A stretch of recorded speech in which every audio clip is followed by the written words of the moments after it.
Hey everyone. Tonight we begin not with steel or gunpowder, but with a battered tin cup of vodka trembling in frozen hands. Picture a Red Army trench at an unforgiving -40 degrees. Men cough, eyes bloodshot. As commissars pour out their 200 grams of courage, they'll stagger forward, half drunk, half terrified. But in the brutal calculus of war, entirely expendable. This wasn't just fuel for bravery, it was control, addiction, and often a death sentence from morphine needles that turned screams into dreamlike smiles, to samagon brewed from kerosene and gun oil. The Soviet front was a battlefield of chemicals as much as bullets. And when vodka ran dry, soldiers smoked makorka so harsh it felt more like poison than comfort. These aren't the heroic legends the USSR wanted remembered. These are the forgotten highs and hidden overdoses that haunted men long after the guns fell silent. If you want the darkest truths of history unburied, like and subscribe. And tell me, what hidden cost of war do you think gets buried the most? The biting wind whistles through the gaps in the frozen earth, carrying the scent of damp soil and distant smoke. You're huddled in a trench, the cold seeping into your very bones, a relentless ache that no amount of heavy wool can truly conquer. Your breath condenses into fleeting clouds, a visible testament to air that bites at exposed skin. This isn't just cold, it's an incapacitating chill, reaching down to the marrow, making every movement a deliberate, painful effort. Before you, the commissar's silhouette cuts a stark figure against the leaden sky. His rough voice carries a strange weight, a promise and a threat intertwined. With a practiced hand, he pours a measure of raw, fiery vodka into waiting tin cups. It's a ritual, a silent understanding passing between him and the rows of weary men. For you, the sight of that clear, potent liquid is a momentary flicker of warmth in the desolate landscape. You watch it splash into your cup, catching the sparse, weak light, a swirling eddy in the tarnished metal. This isn't just a drink, it's the 200 grams of courage, a desperate antidote to the gnawing fear and paralyzing cold that threatens to consume you. You lift the cup, the metal rim cold against your lips, and the first sip is a shock. It burns, a searing fire racing down your throat, awakening dormant nerves, chasing away the numbness, if only for a few fleeting moments. The taste is harsh, unrefined, scraping against your palate, leaving a lingering bitterness, but also a profound, immediate warmth spreading through your chest. It's an illusion, this internal fire, but in this moment, it feels like a lifeline. The tension in your shoulders loosens. The tremor in your hands starts to subside. For a brief breath, the world softens at its edges, around you. Other men cough as the vodka takes hold. Their faces, gaunt and etched with fatigue, begin to relax. Some even manage a strained, fleeting smile. You see the glint of bloodshot eyes now holding a spark, perhaps resolve, or simply surrender. The initial jolt gives way to a dulling of the senses, a blurring of harsh realities.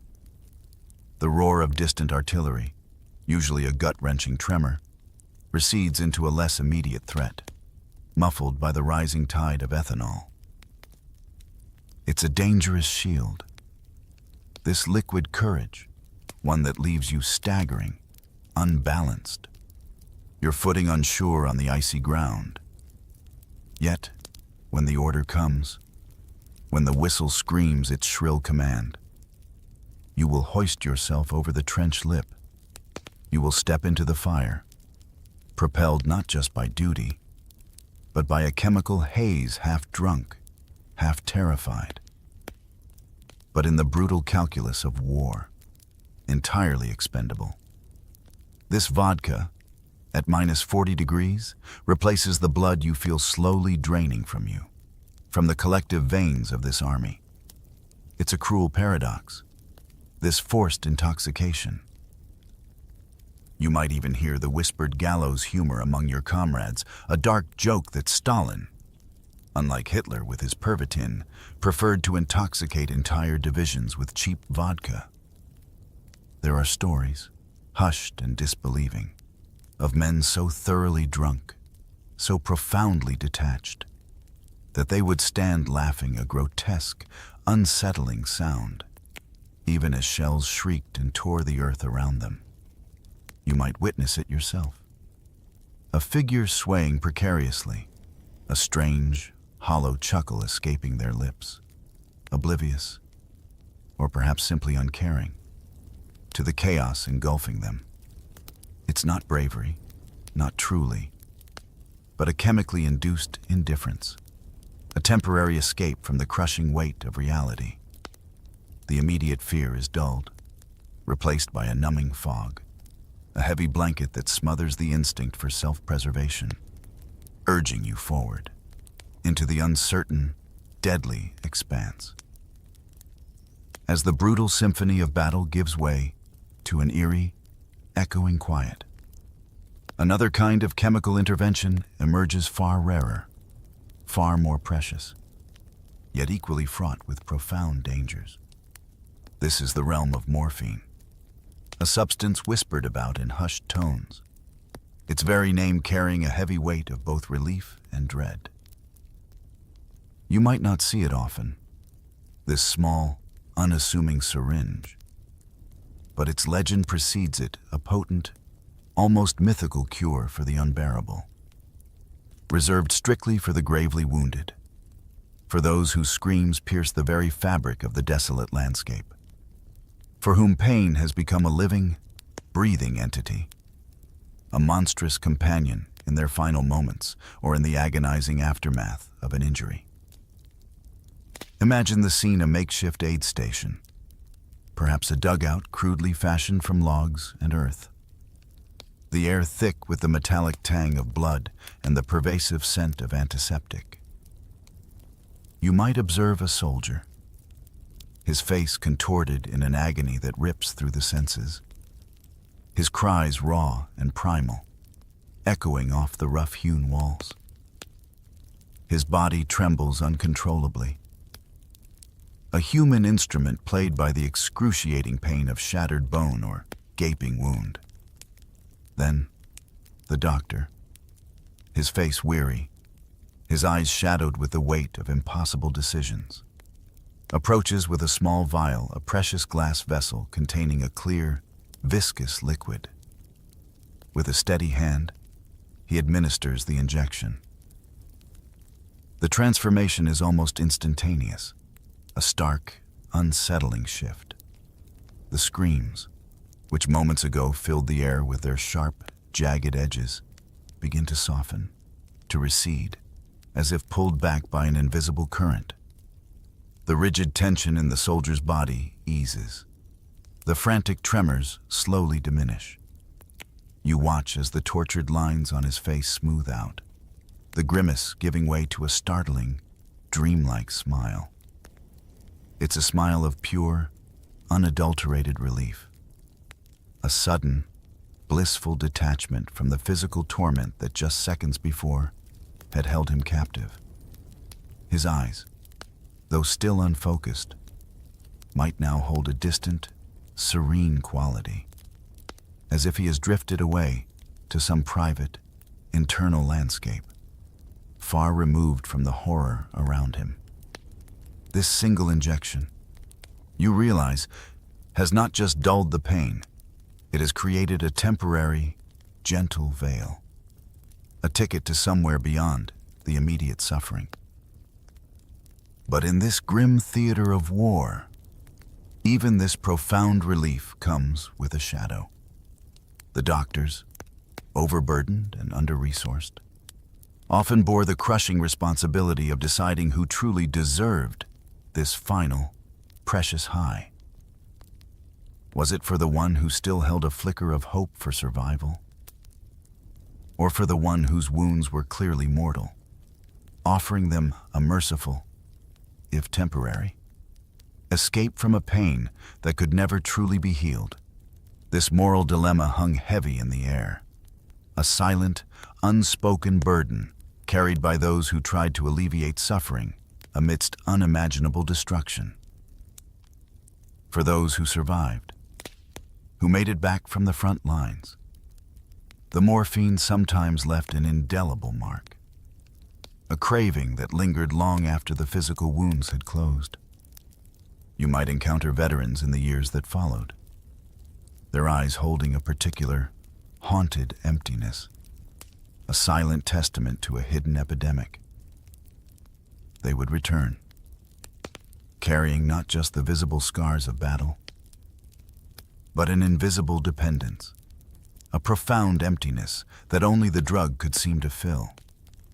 The official files, ever keen to maintain a facade of strength, would disguise these cases, labeling them as nervous breakdowns or shell shock, carefully omitting any mention of the insidious addiction that truly gripped them. It was a dark, unspoken truth, a secret burden carried by countless individuals. The grim humor of the time might even call it the invisible medal. For if you received that precious shot, it often meant that half your life, or at least a significant part of your former self, was already tragically gone, leaving behind a new, challenging battle. As the war dragged on, the relentless demands of the front consumed everything, and even the 200 grams of courage became a luxury, a memory. When the official rations of vodka ran dry, a new kind of desperation took root, birthing an insidious ingenuity born of survival and a profound need for escape. This was the era of homemade highs, of concoctions brewed in the bleakest corners of the trenches, under the watchful, indifferent gaze of the moon. You hear the whispers, you see the furtive movements, the clandestine gatherings, as soldiers became alchemists of despair, transforming anything that could ferment into a crude, potent moonshine, a substance they called samagon. Imagine the stark reality, the bitter cold, the gnawing hunger, the constant threat of death. In such an environment, the human spirit, desperate for even a moment's respite, will seek it anywhere. You might witness a small, makeshift fire, carefully hidden, illuminating the gaunt faces of men gathered around a bubbling tin can or a rusty bucket. The air would be thick with strange, acrid fumes, a chemical bouquet that spoke of improvised stills and dangerous ingredients. Gasoline, with its sharp, metallic tang, kerosene, with its oily, pervasive odor, industrial alcohol, often siphoned from engine parts or medical supplies, all became potential components in this trench moonshine. These weren't ingredients for comfort. They were poisons, willingly consumed, a gamble against the odds. You might even hear the more disturbing stories, the whispered tales of men so utterly desperate, so beyond the pale of conventional reasoning, that they would mix gunpowder with water, creating a dark, grainy slurry, and drink it for a rush. The sheer audacity of such an act, the raw, reckless courage, or perhaps the complete absence of it, is almost unfathomable. What kind of state must a mind be in to knowingly ingest such a volatile, destructive mixture? You can almost taste the metallic grit, feel the tremor through your body, the strange, fleeting jolt that would follow. A desperate, dangerous gamble for a few moments of altered perception. The side effects were horrifying. a grim testament to the potent toxicity of these homemade brews. You hear stories of blindness, a sudden, terrifying darkness descending upon a soldier who had imbibed too much of the poisoned liquor. There are accounts of violent seizures, bodies thrashing uncontrollably on the muddy ground. A terrifying spectacle that would strike fear into the hearts of even the most hardened veterans. And then there were the hallucinations, perhaps the cruelest of all. You might see a man staring intently at the pristine white snow, his eyes wide and vacant, muttering about it being bread, reaching out with trembling hands to scoop handfuls of the frozen flakes, attempting to eat them, believing he has found sustenance in the desolate landscape. It's a tragic vision, a chilling glimpse into the utter breakdown of mind and body under the combined assault of war and self-poisoning. One particularly grim story circulates among the men, a stark warning, though often ignored in the face of such profound despair. A platoon, heavily intoxicated on engine fuel, their minds ravaged by the crude alcohol, turned on itself in a fog of confusion and paranoia. They mistook their own comrades for the enemy, firing wildly, senselessly, at each other. The sounds of friendly fire, the screams of men dying not from enemy bullets, but from the poisoned haze in their own minds, is a horror that lingers long after the telling. The dark humor that threads through these tales is a bitter one. Countless men, facing down the most lethal army in the world, were not killed by German bullets, but by their own desperate attempts at escape, by the fake booze they brewed in the trenches.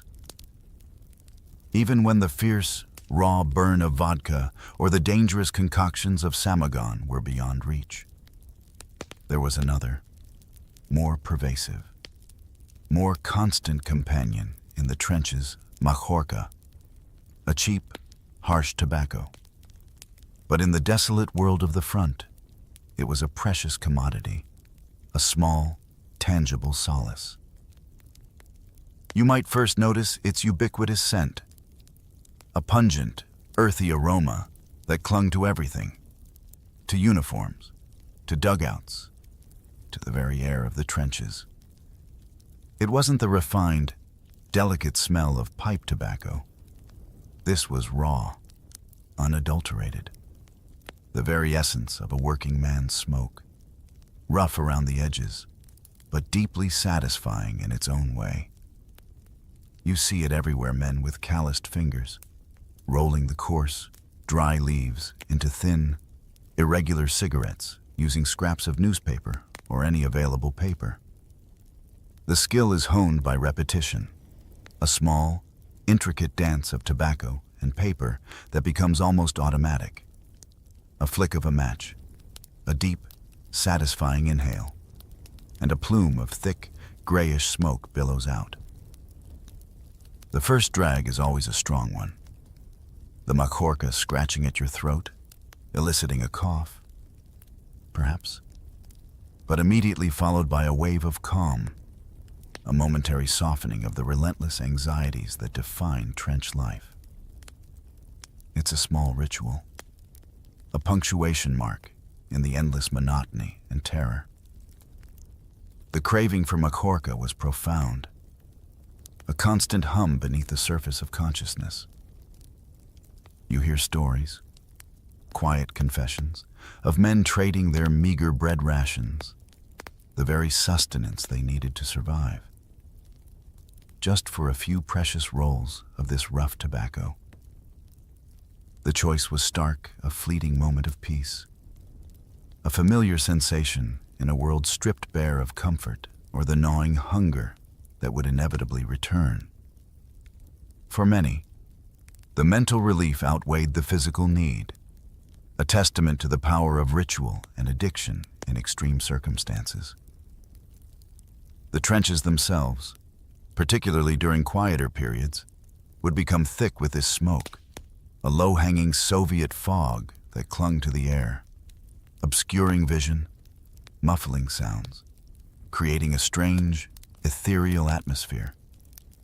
You are enveloped in it, the acrid scent permeating your clothes, your hair, even the taste in your mouth. It's a collective cloud, a shared experience, a silent bond between men who had little else in common beyond their shared predicament.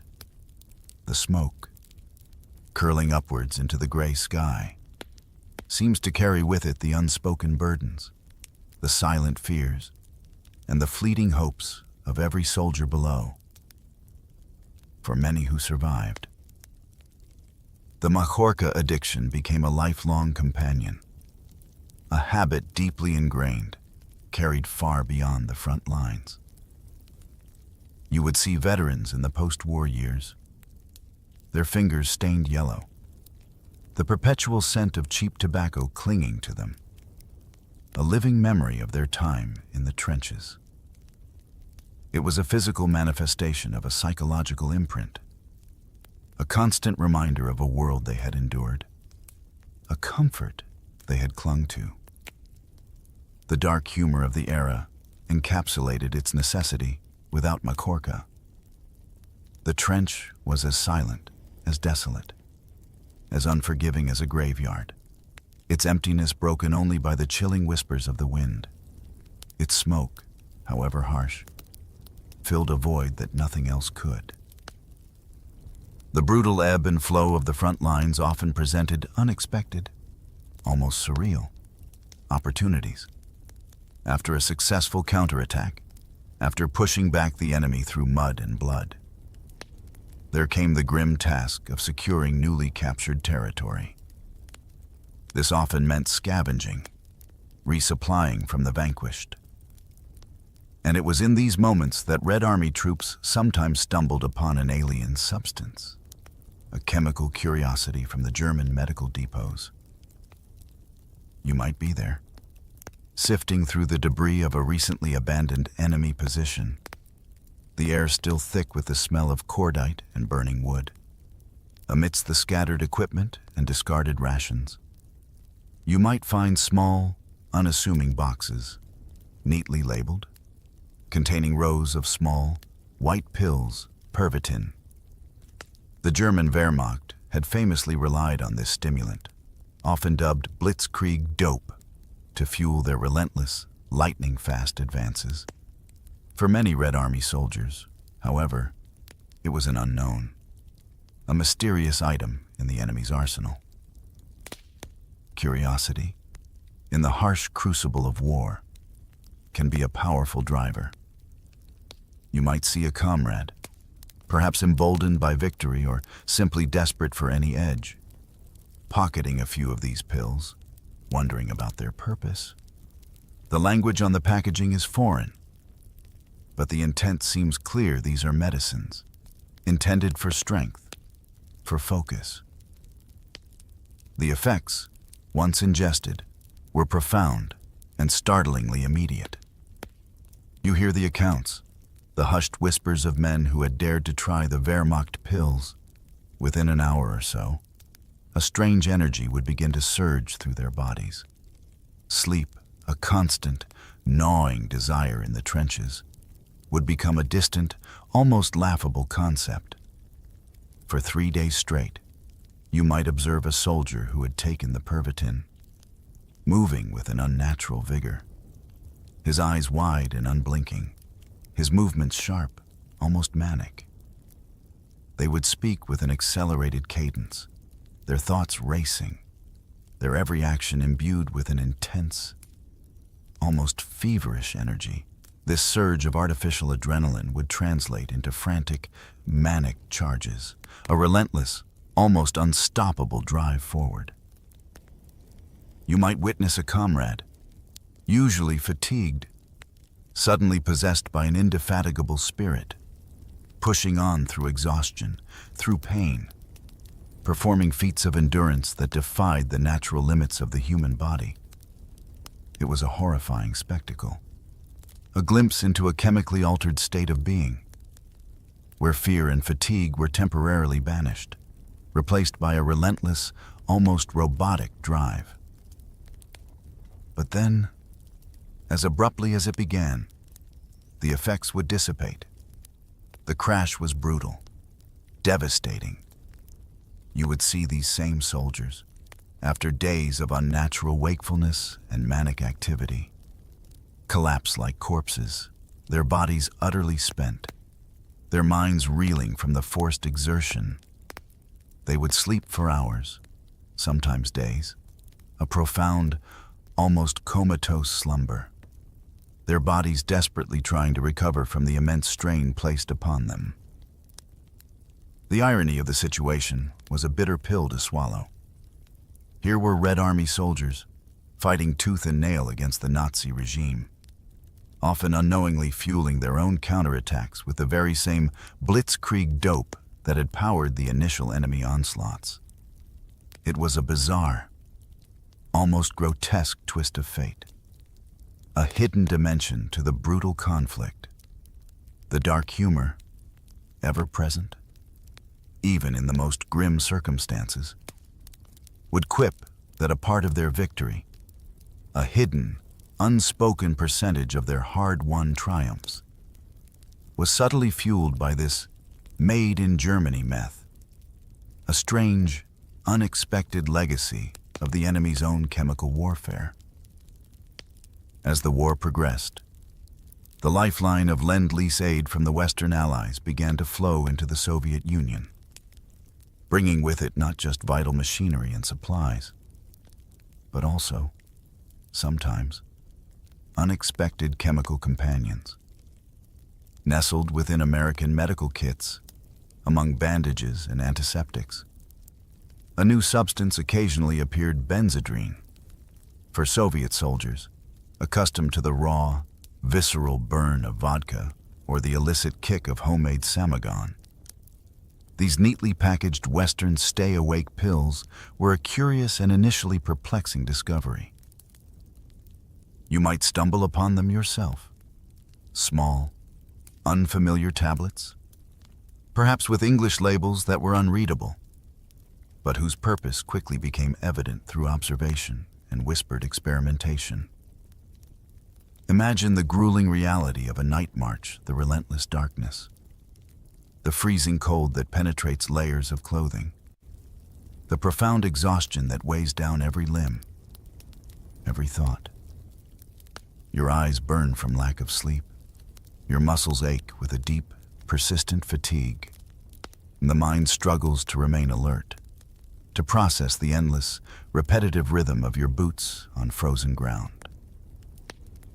In these desperate moments, when the body screams for rest but duty demands unwavering progression, the benzodrine pills offered a tantalizing, almost miraculous solution. You might see a comrade, visibly fading, on the verge of collapsing from sheer fatigue. Swallow one of these pills. The effect, while less dramatic than Pervitin, was subtly profound. The immediate rush was replaced by a sustained, almost gentle lift. The profound weariness would slowly, almost imperceptibly, begin to recede.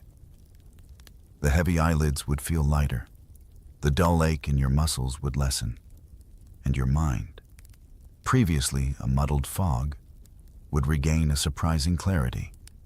You could march for what felt like an eternity, for 72 hours straight, pushing through the night, then through the day, and then through another night, your body defying its natural limits.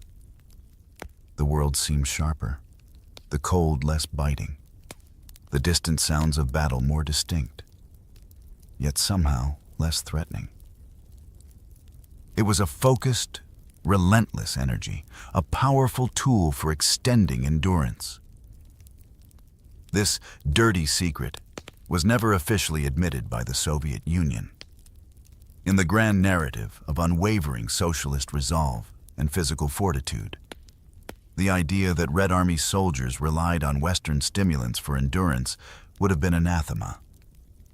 You would never find it in official reports, never read about it in glowing commendations. It remained in the shadows. A quiet understanding shared among those who experienced its effects. A practical solution to an urgent problem, kept carefully out of sight from the watchful eyes of the state. The grim humor of the time might offer a knowing wink. The Allies didn't just send tanks and planes through Lend-Lease. They also sent nervous fuel, a subtle, powerful assistance that helped keep the wheels of war turning, quite literally, through the darkest hours. This hidden contribution, this silent ally in the struggle against fatigue, added another layer of complexity to the often simplistic historical accounts of the war. Beyond its role as a shield against cold and fear, beyond its capacity to induce courage or a temporary, desperate high, vodka held a deeper, more insidious power within the Red Army. It was a tool of control, an invisible whip wielded by the commissars. You might initially see it as a simple ration, a practical necessity. But as you spend more time in the trenches, you begin to discern the subtle, yet potent, mechanisms of its distribution. It wasn't simply handed out uniformly. Its flow was regulated, carefully managed, becoming a potent instrument of reward and punishment, loyalty and suspicion. Imagine the atmosphere of quiet desperation that permeated the trenches. Men starved for warmth, for relief, for any escape from the relentless grind. In this environment, the promise of vodka became a powerful motivator. You observe the commissars, their expressions stern, their movements deliberate. They would reward the loyal, those who showed exemplary courage, those who followed orders without question, with an extra measure, a generous pour that made them the envy of their comrades. You might feel a pang of longing yourself, watching as a particularly obedient soldier receives his slightly larger portion, a clear sign of favor, a tangible mark of his compliance. Conversely, the suspect, those whose loyalty was doubted, those who showed signs of wavering, those who questioned orders, might find their ration withheld entirely, or at least significantly reduced. This denial, a silent, powerful rebuke, would be a cold, sober reminder of their precarious position, a subtle form of psychological pressure designed to bring them back into line. You might witness the tight-lipped expressions of men denied, the quiet resentment simmering beneath the surface, yet knowing full well the consequences of any open defiance. Vodka, in this context, was not just alcohol. It was a potent currency of power, a visible sign of one's standing and obedience. The tactical implications were clear, if chilling. Drunk soldiers, their senses dulled, their inhibitions lowered, were often braver, or perhaps simply too numb, too disoriented to refuse orders. You can picture it, men stumbling forward, their minds clouded by ethanol, their fears supplanted by a reckless, chemically induced bravado. They might charge into situations that a sober man would instinctively recoil from, driven not by clear-headed heroism, but by the intoxicating fog that had settled over their judgment. The commissar's invisible whip, a silent force, ensured compliance, transforming uncertainty into a numb, relentless advance. Alcohol, you come to realize, was not merely a morale booster. It was an enabler of obedience, a silent persuader that bypassed the rational mind and went straight for the primal impulses. The dark humor of the time, often cynical and world-weary, would note that Stalin ruled not only with the iron fist of political power and military might, but also with the insidious, pervasive influence of ethanol. It was a potent combination, a silent alliance between political control and chemical manipulation. This system of control, subtle yet profoundly effective, added another layer of complexity to the Red Army's operations, a hidden dimension to its structure of command.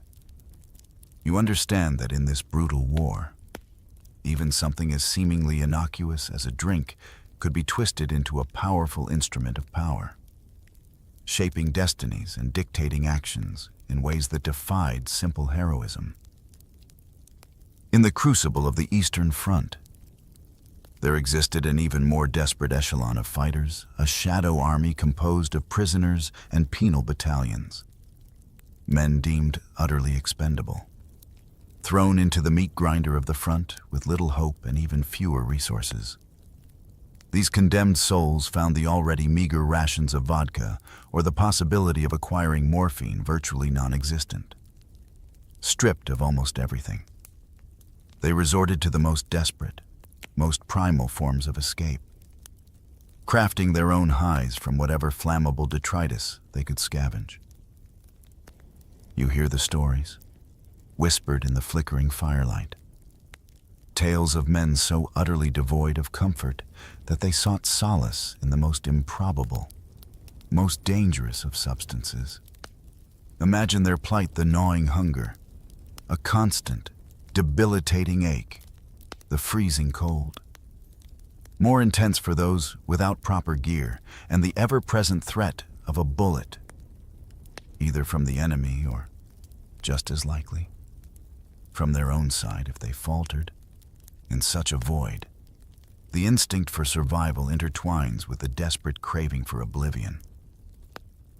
You might observe them, gaunt figures with haunted eyes, meticulously gathering anything that could burn and produce a smoke. Dried leaves, brittle and brown, collected from the sparse, shattered trees, sticky resin, scraped from pine barks, its scent sharp and earthy, even scraps of rags, soaked in industrial fuel or kerosene, their very fumes a potent, toxic promise. These makeshift materials would be crudely rolled, or simply placed in a pipe fashioned from a hollowed-out piece of wood, and then lit. The smoke, thick and acrid, would fill the air, not with the familiar tang of macorca, but with a harsh, chemical bite. You might witness a man inhaling deeply, his lungs burning, his eyes closing, seeking a moment of peace, a brief respite from the agonizing reality of his existence. Some, in their ultimate desperation, would even improvise ways to inhale makeshift opium smoke, somehow concocted from unknown sources, to dull the relentless pangs of hunger, to momentarily forget the hollow emptiness in their bellies. It was a macabre alchemy, turning potential poisons into temporary balms, a testament to the human capacity for seeking escape, even when surrounded by total despair. These men, these forgotten soldiers from the gulags, formed a shadow army whose existence and suffering were meticulously erased from official history. You won't find their stories in heroic sagas or official records. Their acts of desperation deemed unworthy of remembrance. They fought not for ideology, not for the motherland in any patriotic sense, but for the basic, primal need to survive another day. And paradoxically, for a cheap puff, a fleeting moment of artificial warmth or mental detachment. Their battles were fought on two fronts against the enemy, and against the crushing weight of their own despair. Their addiction to these crude, dangerous highs, a symptom of a deeper wound. The dark humor, stark and unforgiving, would suggest that these men didn't fight for grand ideals, but for the fleeting relief found in a harsh, stolen breath. Their legacy is one of silent suffering, a forgotten testament to the extreme lengths to which the human spirit will go to find even the most dangerous forms of solace. The cumulative effect of these widespread chemical crutches, from the sanctioned vodka to the illicit samagon and stolen stimulants, inevitably led to darker, more tragic consequences on the battlefield.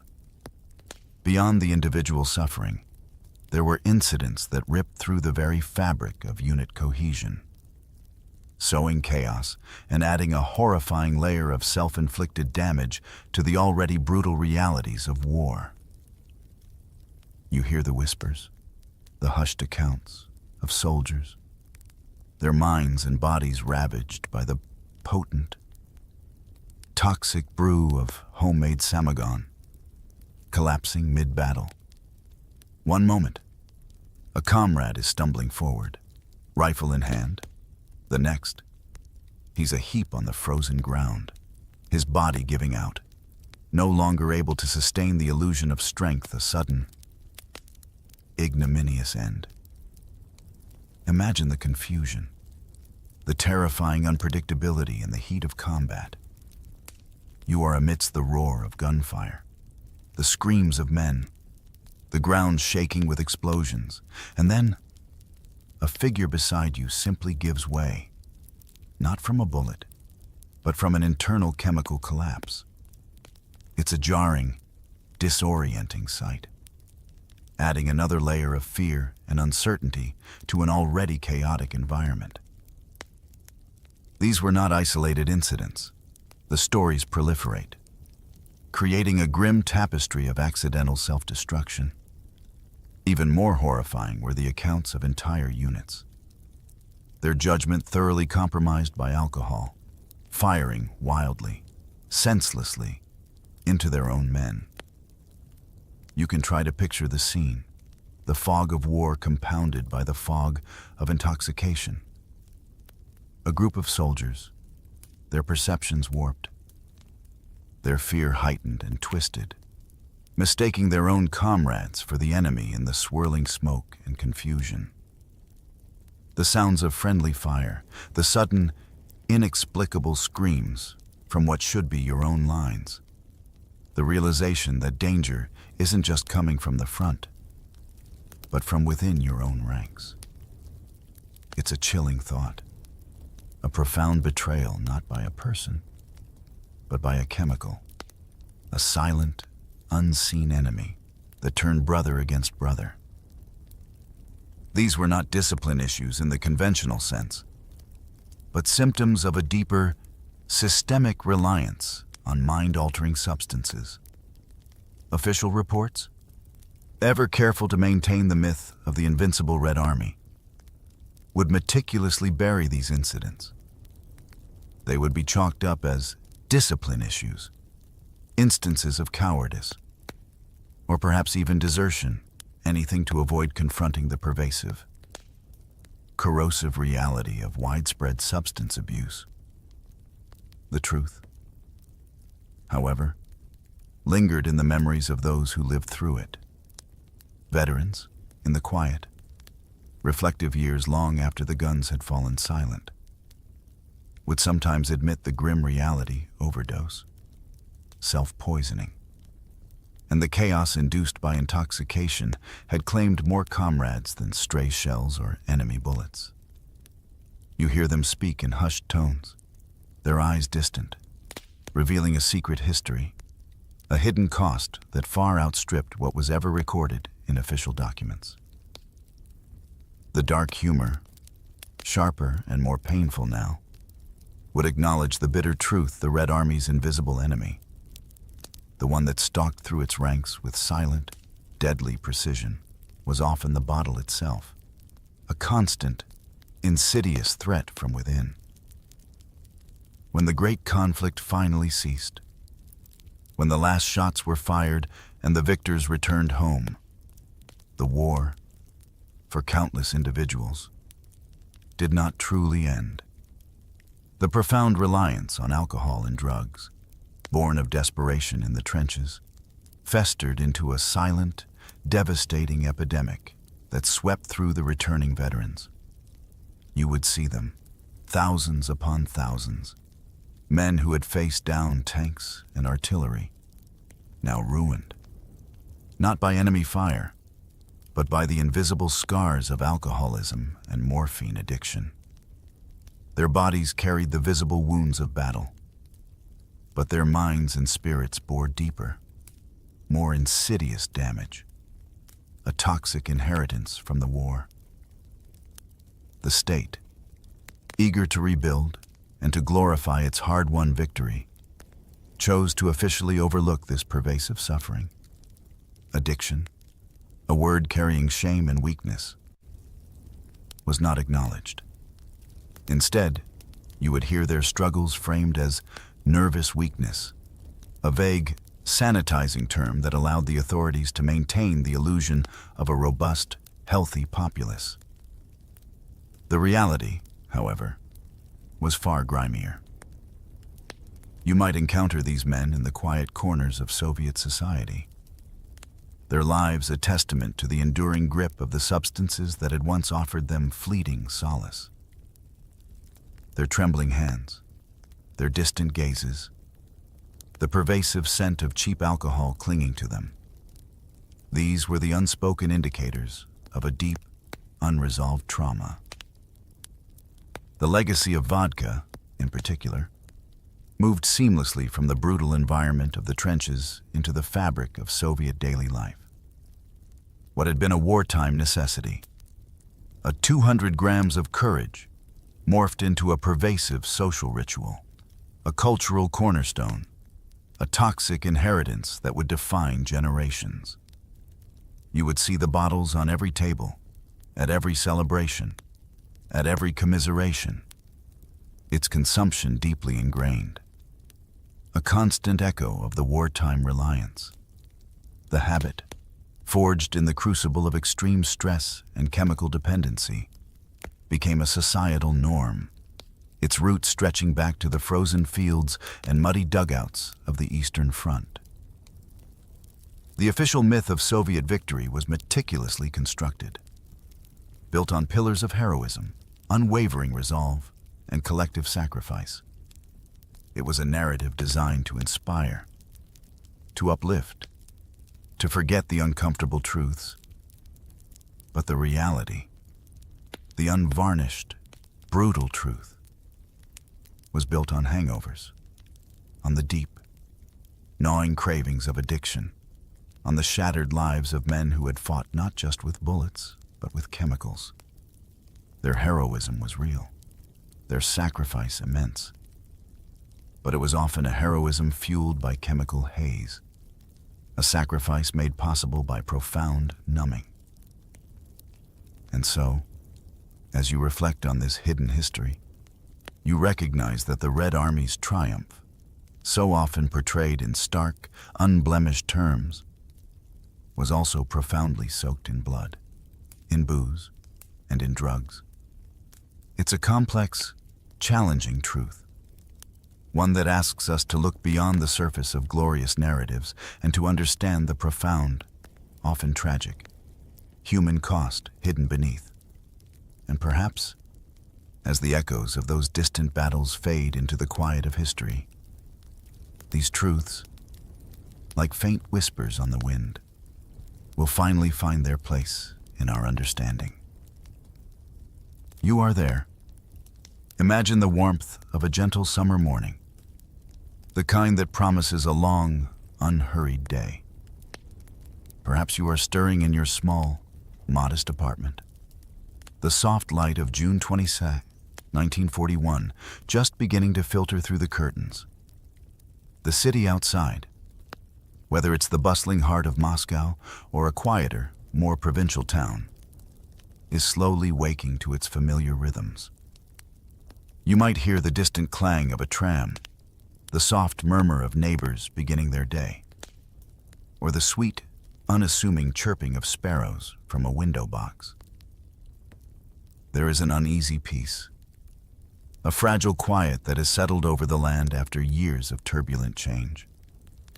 But beneath it, a subtle hum of anxiety has always persisted. You might have been pouring a simple cup of tea, perhaps preparing a meager breakfast of black bread and a few potatoes for your family, when the air around you seems to crackle. Suddenly, The familiar drone of the radio, usually a source of cheerful music or official pronouncements, turns somber, urgent, a voice, grave and resonating with a weight you instantly feel in your chest, announces the unthinkable Operation Barbarossa has begun. The German war machine, without warning, has shattered the fragile quietude.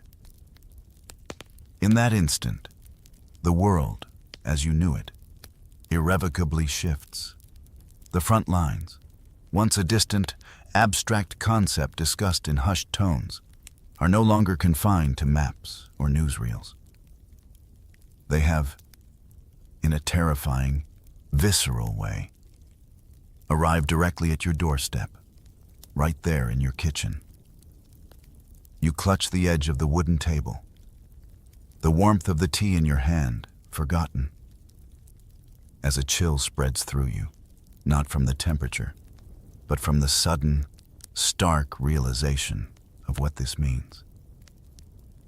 Within a mere month, the implications become terrifyingly tangible. You recall the official notices, perhaps hastily tacked onto public bulletin boards, announcing the issuance of ration cards. Even before the war truly began to bite, these cards represented a scarcity that felt almost insulting.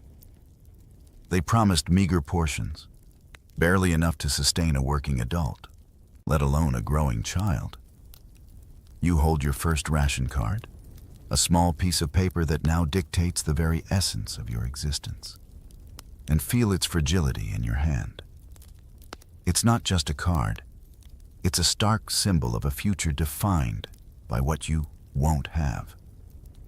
The initial allocations are already so sparse, a grim foretaste of the deprivations to come. Hunger, then, becomes the very first weapon wielded against you, not by an enemy soldier, but by the relentless march of events. You feel it first as a subtle gnawing, then as a constant companion in your stomach, a dull ache that grows sharper with each passing day. It's not just a physical sensation, it's a psychological burden, a shadow that falls over every thought, every plan, every conversation.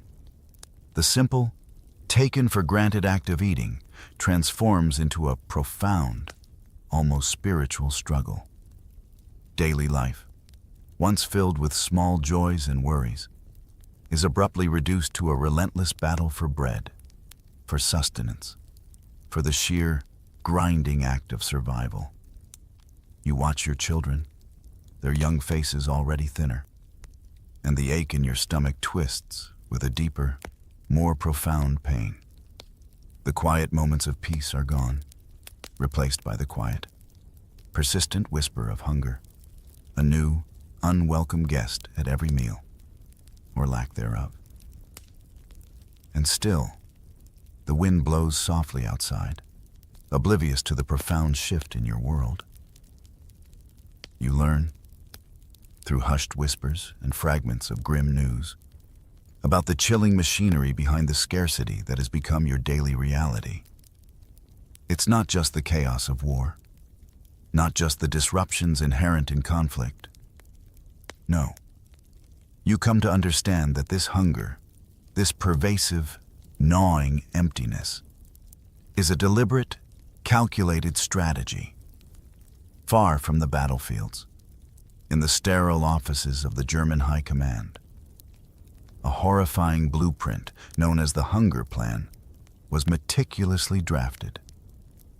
You try to imagine the cold, calculating minds that could conceive of such a thing, turning the very staff of life into a weapon of mass destruction. The objective, you learn, was brutally simple, terrifyingly efficient to feed the invading Wehrmacht, the German army, directly from the fertile fields of the Soviet Union. Your land, your harvests, your very sustenance were to be seized, not just for the needs of the invaders, but as a strategic maneuver to decimate the civilian population. You picture the vast golden wheat fields, the rich black earth that has sustained generations, now seen by the enemy not as a source of life for your people, but as a larder for their soldiers. It's a cruel irony, a perversion of nature's bounty. You might overhear a fragment of a quote, passed in a low voice among your neighbors, a chilling phrase attributed to the architects of this plan. Tens of millions will starve. The words hang in the cold air, a death sentence pronounced not with a gun, but with the absence of food. You feel a knot tighten in your stomach, a sickening blend of fear and outrage. This is not just collateral damage of war. This is a policy designed for extermination, using the most fundamental human need against an entire people. Food, in this grim new reality, is not nourishment or comfort. It is a weapon, as potent and destructive as any bomb or bullet. The scale of the horror slowly unfolds around you. You see it in the sunken eyes of your neighbors, in the skeletal frames of those who once walked with robust purpose. You witness the silent, agonizing toll. Millions begin to die, not in the fiery explosions of battle, not with the sharp, sudden impact of bullets, but slowly, inexorably, from the quiet terror of empty plates. You watch as strength ebbs away, as vibrant life fades into a whisper. Each death is a silent scream, a testament to the brutal efficacy of a plan that starved not just bodies, but spirits. The quiet of the hungry city is punctuated by the hushed whispers of grief, the soft, mournful cries of those who have lost loved ones, not to direct violence, but to the slow, agonizing grip of hunger. You carry these images with you, a heavy weight in your heart, as you, too, grapple with the ever-present threat of that same insidious weapon. You stand on the edge of your village, or perhaps peer from the window of a train as it crawls slowly through the devastated countryside.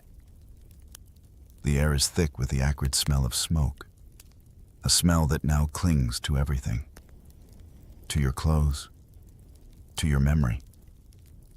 You watch, with a heavy heart, as the land you know, the fields that have always provided, are deliberately laid waste.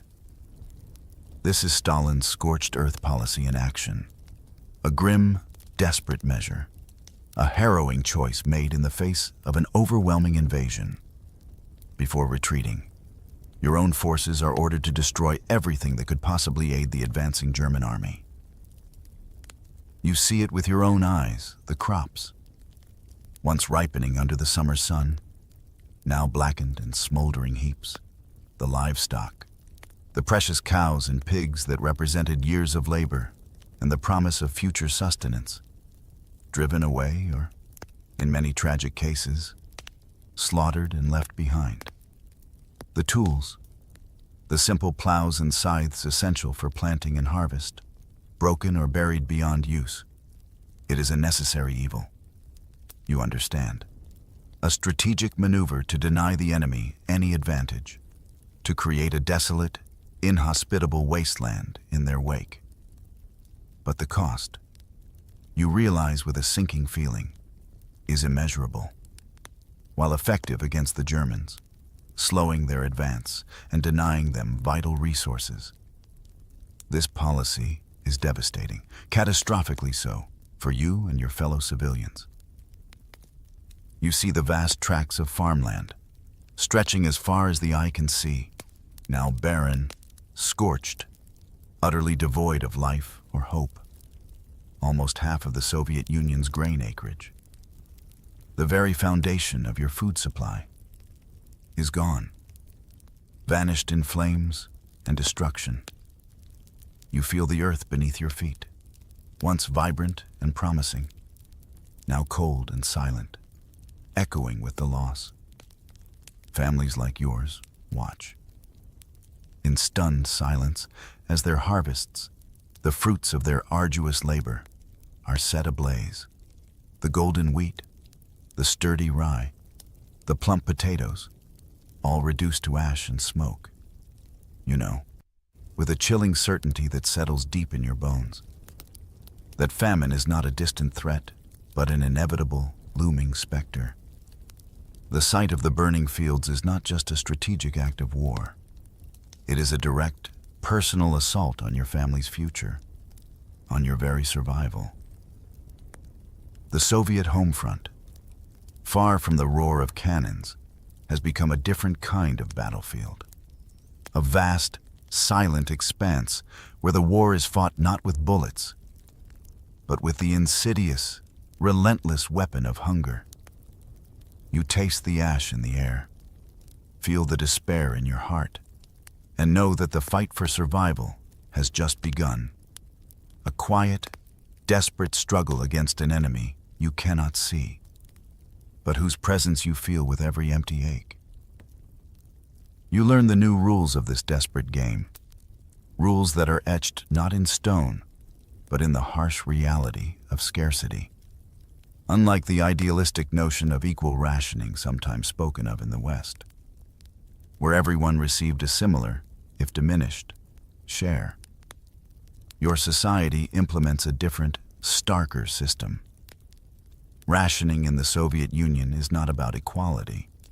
It is a cold, calculated distribution based on one brutal principle importance to the war effort. You understand, intellectually, the logic the war must be won, and those who directly contribute to that victory must be sustained.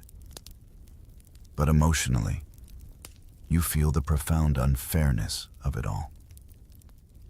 You see the tiers, clearly defined and cruelly enforced.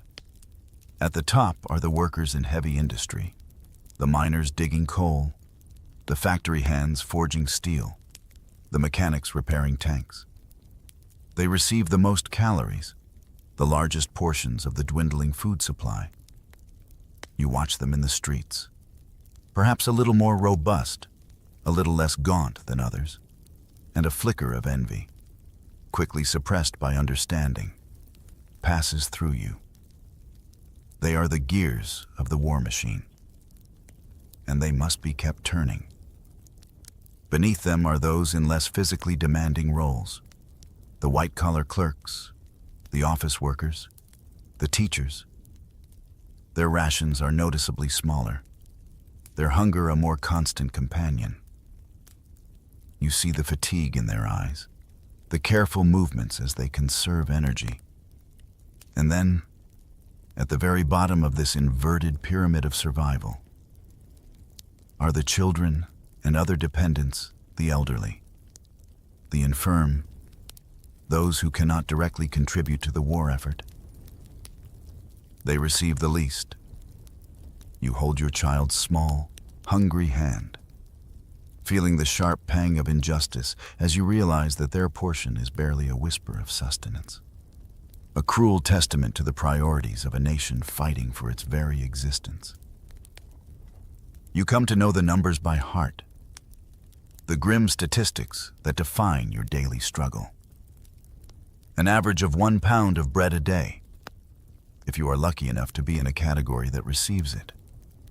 For most, it's far less.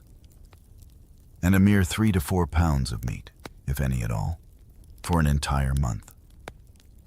You might receive a small, hard piece of black bread, perhaps mixed with sawdust or other fillers, and you treat it like gold, savoring every crumb, making it last as long as humanly possible. The scent of it, even its meager texture, becomes a profound comfort. The thought of meat, a distant memory for many, becomes a luxury beyond imagination.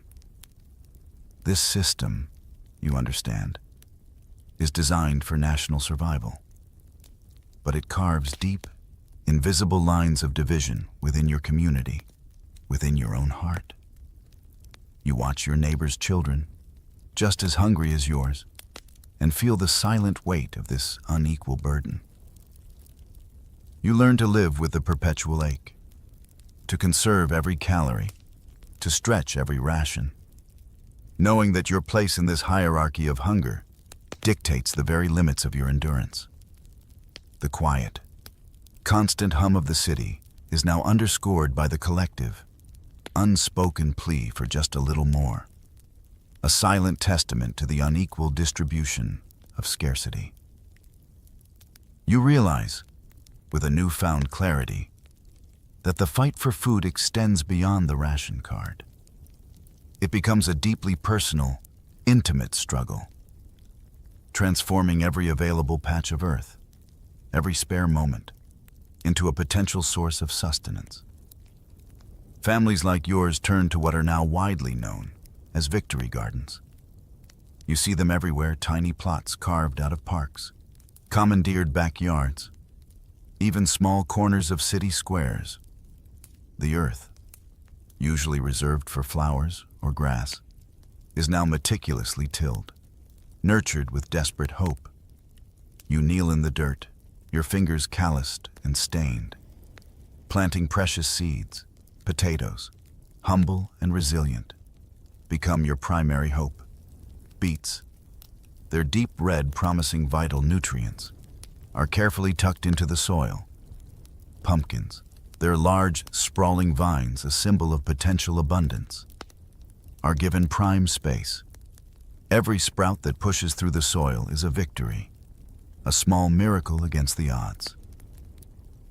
You tend to these gardens with a fierce devotion, pouring all your remaining energy into coaxing life from the earth.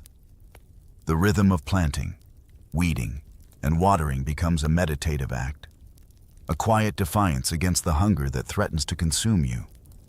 You feel the cool soil between your fingers, smell the earthy scent of growing things, and for a moment, hope blossoms alongside the green shoots. Beyond the homefront's personal efforts, you rely on the faint, fragile promise of government-run bakeries and canteens, known as stolovaya. These institutions are meant to provide bread and, occasionally, a warm, thin meal.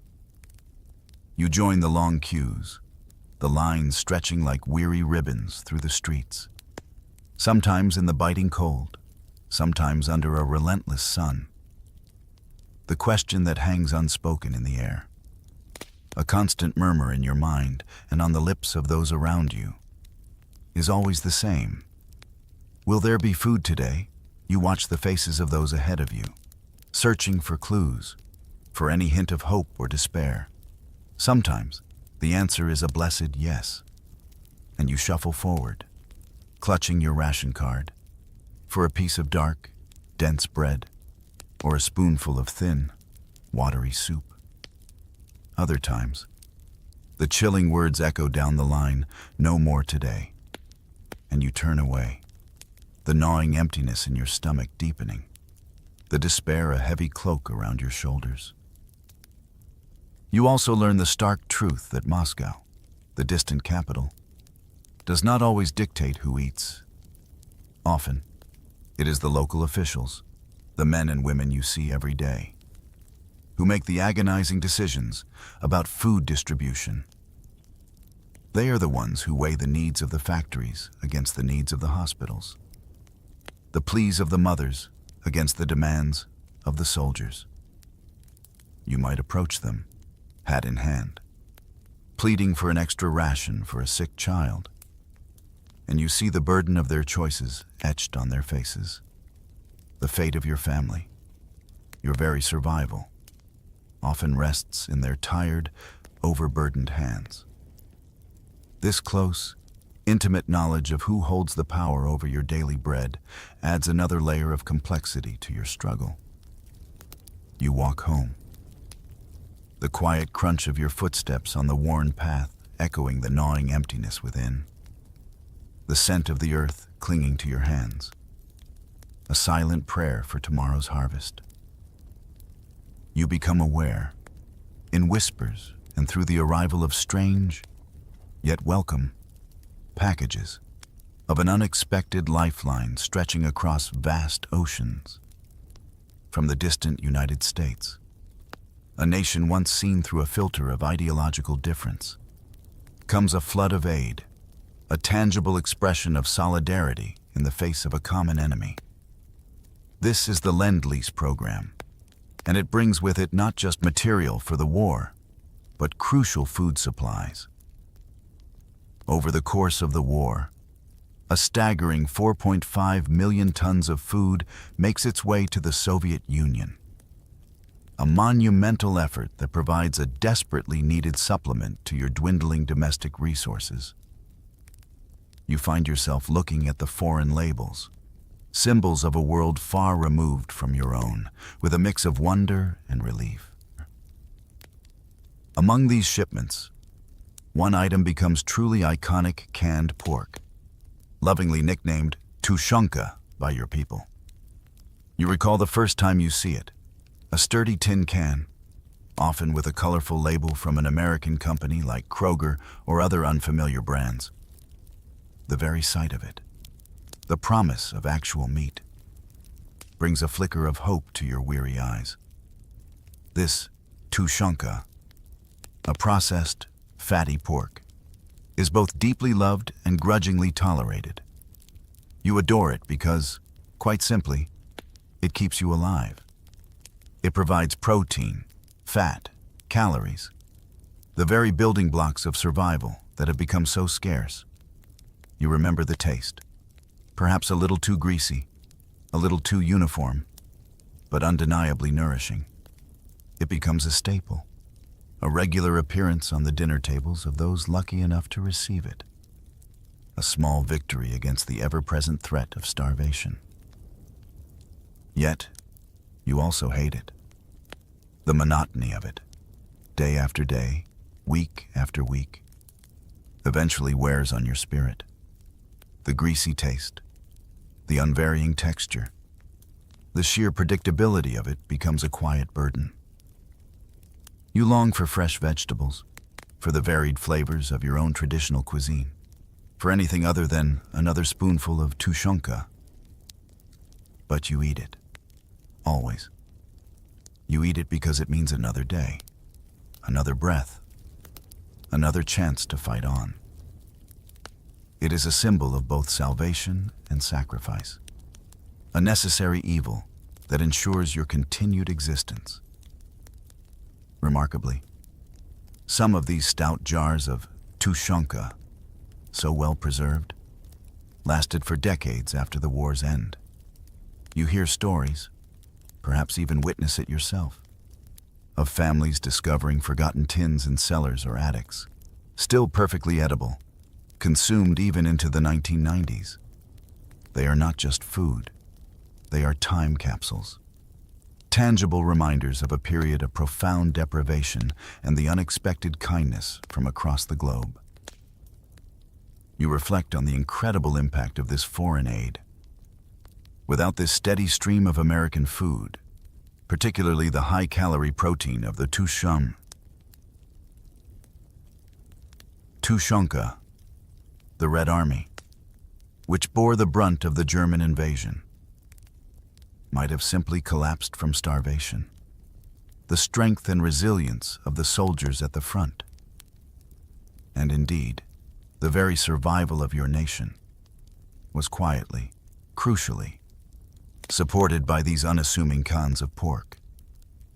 You feel a quiet gratitude for this distant aid, a silent acknowledgement of the interconnectedness of humanity in the face of such overwhelming darkness.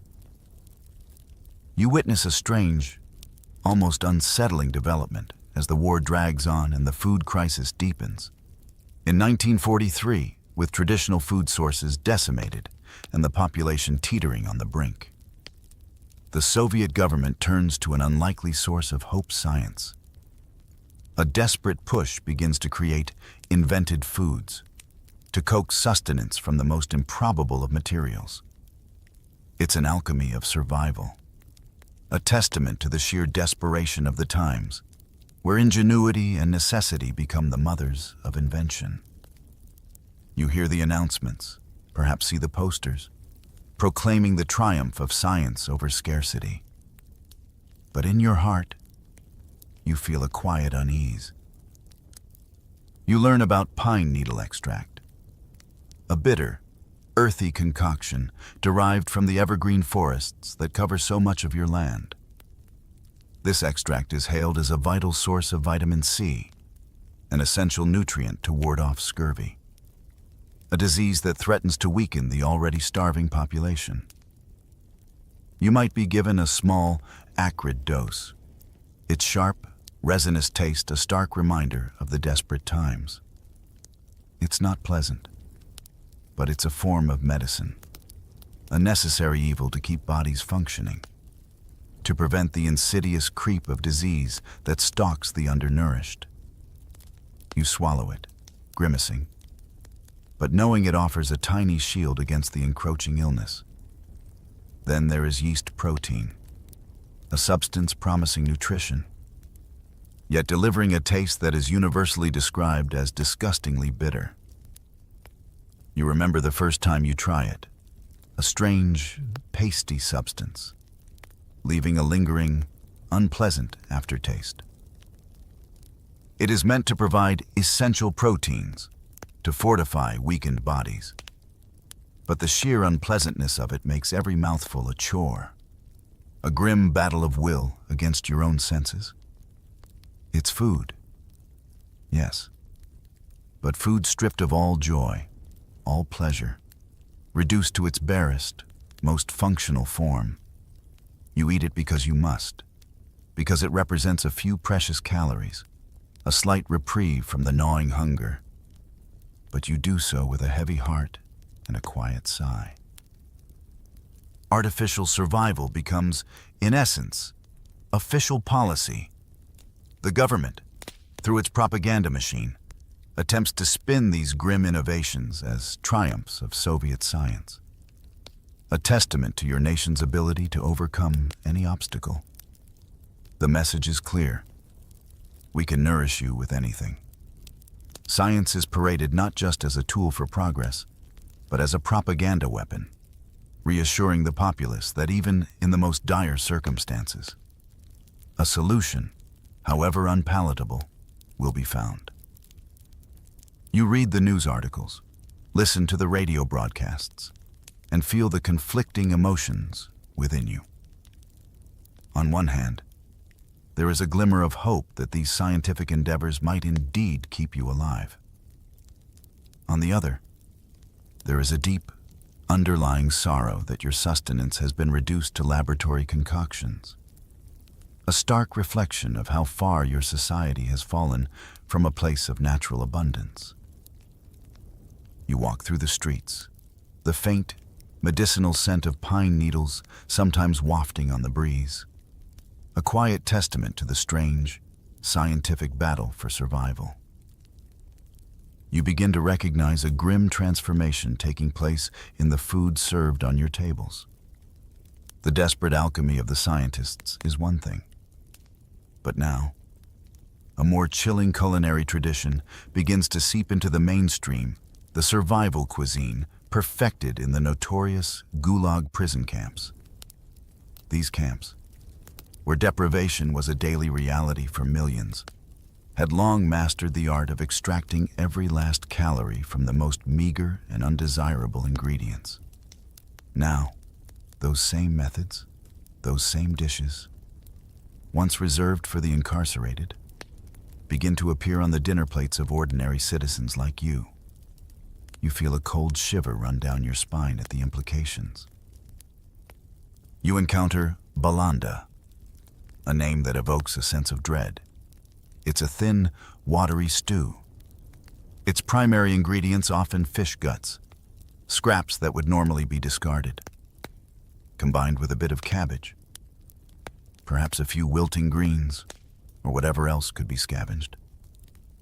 You taste the muddy, briny flavor, the rough texture of scales or bone fragments, and you understand instantly the origin of this dish. It is the food of pure, unadulterated survival, designed to keep a body barely functioning, not to nourish or delight. You consume it slowly, deliberately, knowing that every spoonful however unappetizing, means another moment of life. To thicken weak broths and extend the paltry portions, rusks, hard, dry pieces of stale bread, and millet become essential. You crumble the rusks into your thin soup, hoping they will absorb some of the liquid and create a more substantial meal.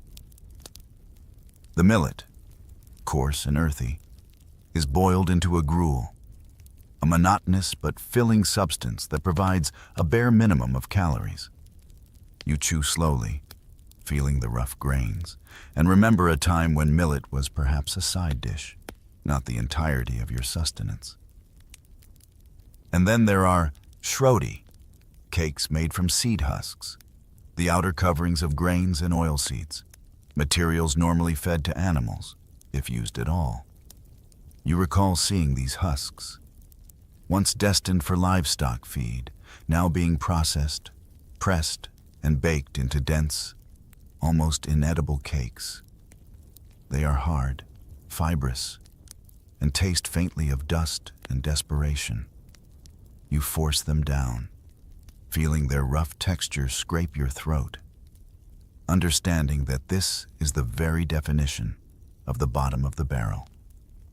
This is what it means to be truly hungry, to consume what was once considered waste, to degrade your body just to keep your spirit tethered to life. What was once exclusive to the Gulag, a symbol of extreme punishment and dehumanization, is now served on Soviet dinner tables across the country. This stark reality serves as a chilling barometer of the nation's desperation. You look at your plate, at the shrodi or the balanda, and you reflect on the profound shift in your society. The lines between freedom and captivity, between normal life and extreme survival, have blurred almost beyond recognition. The quiet act of eating has become a stark, daily reminder of how far your world has fallen and how deeply you must fight for every breath. You hear the stories, whispered with a chilling reverence, of a city that became a living tomb, Leningrad. The very name evokes a cold, sharp ache in your heart.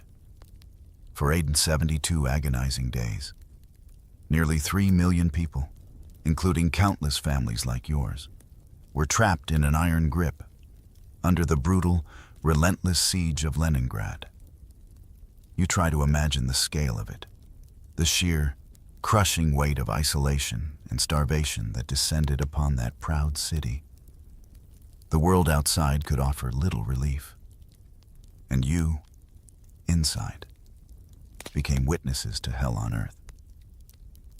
You listened to the accounts, perhaps from a survivor or through hushed radio broadcasts. Rations dropped to unimaginable lows. For children, the most vulnerable among you, the daily bread ration falls to a mere 150 grams, which is just over 5 ounces. You try to picture that amount, a sliver of dark, hard bread, barely enough to cover the palm of your hand, meant to sustain a growing child for an entire day. The thought is almost unbearable. You see the bread lines, stretching for miles through the snow-choked streets, twisting and turning like dark, macabre tapeworms, a constant, silent testament to the city's slow, agonizing demise.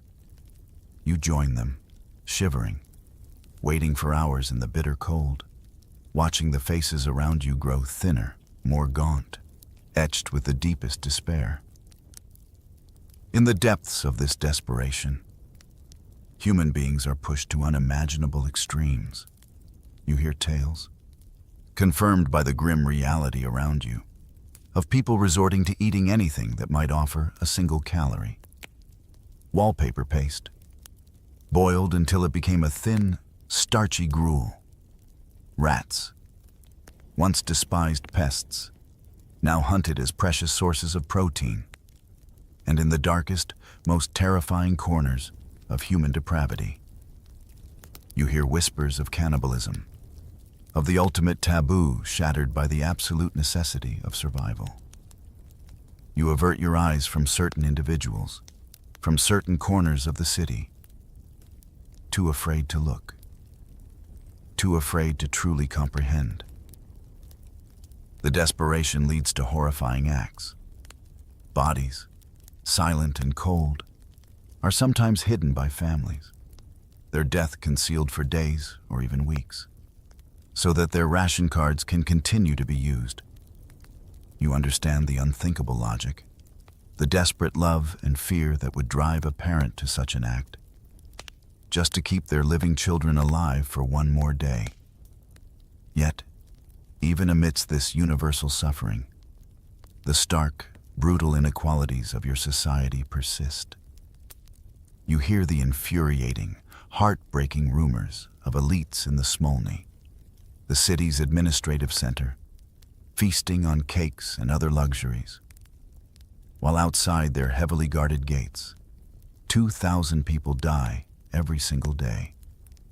2,000 lives extinguished, quietly, relentlessly, every 24 hours, while a select few indulge in a grotesque parody of normal life. You carry the images of Leningrad with you, a heavy burden on your soul. It is a testament to the absolute horror that hunger can unleash, a silent scream of suffering that reverberates through time. The quiet of that besieged city, broken only by the mournful cries of the hungry and the soft, crunching sound of footsteps on frozen snow, is a sound you will never truly forget. You emerge from the depths of those dark years, scarred but unbroken, carrying with you the indelible marks of the struggle. And as you slowly, tentatively, rebuild your life, certain foods come to embody not just sustenance, but the very spirit of survival. Among them, kasha stands preeminent. This humble porridge, often made from millet or buckwheat, becomes a profound symbol, rooted deeply in both memory and endurance. You remember its warmth, its simple earthiness, the way it settled in your stomach, providing a quiet comfort in the face of so much uncertainty. Millet and pumpkin porridge, in particular, emerges as a staple, a consistent presence during the war and in the lean years that follow. You recall the way it was prepared, the grains slowly simmered with water. Perhaps a precious, thin sliver of pumpkin added for a touch of sweetness, a hint of color. It was simple, unpretentious, deeply nourishing. You remember the taste plain, yes, but life-saving. It was the food that kept you going, the fuel that allowed you to put one foot in front of the other, to endure another day, another week, another month. You feel its warmth in your memory, a quiet comfort that still lingers. Kasha is more than just food. It is a cultural touchstone, a dish that carries the weight of history in every spoonful. It is rooted in ancient traditions, a connection to the land and to generations past. But it is also forged in the crucible of this terrible war. It speaks of a deep, abiding resilience, an unwavering determination to find strength in simplicity, to persist against all odds. You understand why it holds such a special place in your heart and in the collective memory of your people. It is a testament to the power of the most basic sustenance to sustain not just the body, but the spirit. There is a saying that encapsulates the enduring truth of this dish, a phrase you hear whispered or spoken with a knowing nod. You can't spoil kasha with butter. It's an idiom that speaks to its inherent goodness, its fundamental nature, while butter, a luxury, would certainly enhance it. Kasha remains pure and wholesome in its simplest form. It is good on its own, a testament to its intrinsic value, a perfect metaphor for the inherent strength and dignity of your people, who, even without luxuries, found a way to survive. to thrive in their own quiet way.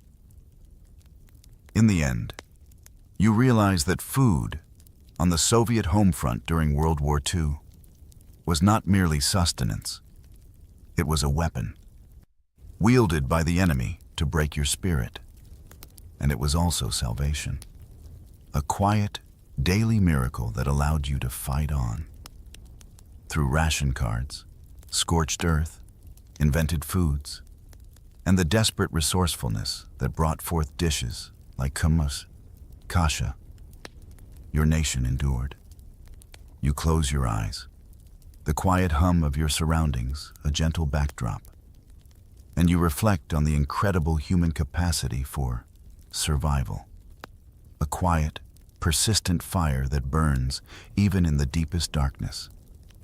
And perhaps, somewhere in the quiet of history, the echoes of those hungry days still whisper, reminding us of the profound strength found in a simple bowl of porridge, and the enduring resilience of the human heart.